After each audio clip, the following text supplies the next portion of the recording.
शरीर में कोई कपड़ा नहीं था, पैर दोनों राइट एंगल में मिला गया। नमस्कार दोस्तों, कोलकाता के आरजीकर मेडिकल कॉलेज में 31 साल की लेडी ट्रेनी डॉक्टर के साथ 8 से 9 अगस्त की रात दरिंदगी हुई थी। कूटा गया जिसके वजह से आंखों से खून निकल गया। देश की आज़ादी के पर्व से चंद दिन पहले हुए इस जनधन्य अपराध ने पूरे देश को एक बार फिर ठहर कर सोचने पर मजबूर किया है। अफसोस की बात यह है कि अगले दिन जब लड़की के माँ बाप को सूचना दी गई तो उन्हें बताया कि उनकी बेटी ने सुसाइड किया है। नहीं, मेरी लड़की ने सुसाइड कर दिया है, ये खबर आई है।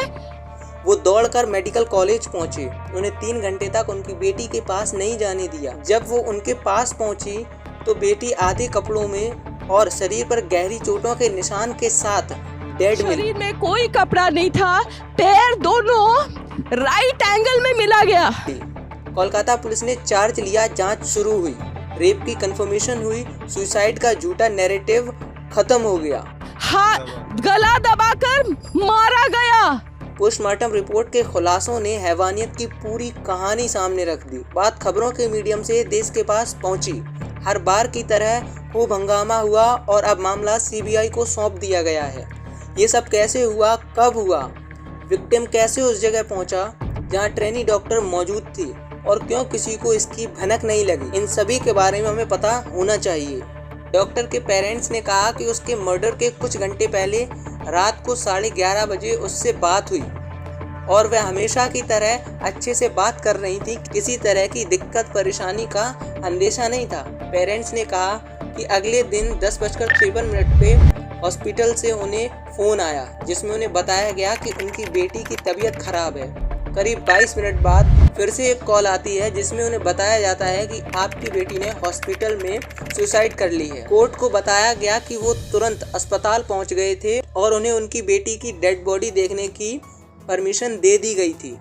3 घंटे तक इंतजार करना पड़ा। परिवार का मानना है कि ऐसा जानबूझकर किया गया। जब सीएम ने मामले में इंटरफेयर किया तो उन्हें उनकी बेटी के पास जाने दिया, लेकिन आखिर ऐसा किया क्यों गया? क्यों इस मर्डर को सुसाइड दिखाने की कोशिश की गई? डॉक्टर के पेरेंट्स उस सिचुएशन के बारे में बताते हैं जब वो पहली बार बेटी की डेड बॉडी के पास गए थे। उन्होंने कहा कि उसके शरीर पर खून बहने के निशान थे और शरीर के निचले हिस्से पर कोई कपड़ा नहीं था। उसके साथ इतनी दरिंदगी हुई थी कि ये माना जाए कि किसी एक शख्स का नहीं बल्कि कई लोगों का काम था। डॉक्टर की मां ने हॉस्पिटल में बयान दिया था और कहा था, मैं उनके पैरों पर गिर पड़ी और उनसे विनती करने लगी कि वो मुझे मेरी बेटी से मिलने दे, लेकिन उन्होंने ऐसा नहीं किया। कोई नहीं समझता कि मैं किस दौर से गुजरी। उन्होंने हमें दोपहर 2 बजे उसे देखने दिया। हालांकि डॉक्टर के पेरेंट्स को इंतजार करने की बात को स्टेट गवर्नमेंट ने खारिज कर दिया। स्टेट गवर्नमेंट के लॉयर ने कहा कि मेडिकल कॉलेज एंड हॉस्पिटल में पुलिस स्टेशन को शुक्रवार सुबह 10:10 पर घटना की इंफॉर्मेशन मिली। सुबह 10:30 पर ताला पुलिस स्टेशन को इंफॉर्मेशन दी गई। सुबह 11 बजे हेमिसाइडल team RG Kar medical college and hospital पहुंची और तब तक वहां 150 से ज़्यादा लोगों की भीड़ जमा हो चुकी थी। इसके बाद कई बड़े ऑफिसर्स हॉस्पिटल पहुंचे। स्टेट गवर्नमेंट ने कहा कि लोगों की जमा होने की वजह से और प्रोटेस्ट करने की वजह से डेड बॉडी को सेमिनार हॉल से बाहर नहीं ले जाया जा सका एंड एक डॉक्टर ने सेमिनार हॉल में बॉडी की जांच की। बाद में रैपिड एक्शन फोर्स को बुलाना पड़ा एंड शाम 6:10 से शाम 7:10 के बीच पोस्टमार्टम किया गया। अब मामला सीबीआई के हाथों में है और आरोपी भी कस्टडी में है और केस की जांच जारी है। और मैं कहना चाहूँगा कि हमारा देश आज़ाद है, लेकिन हमारे देश की बेटियाँ क्या आज भी आज़ाद हैं? वीडियो पसंद आई हो तो लाइक करें, चैनल पर नए हो तो सब्सक्राइब कर बेल आइकन प्रेस करें। मिलते हैं फिर नेक्स्ट वीडियो में।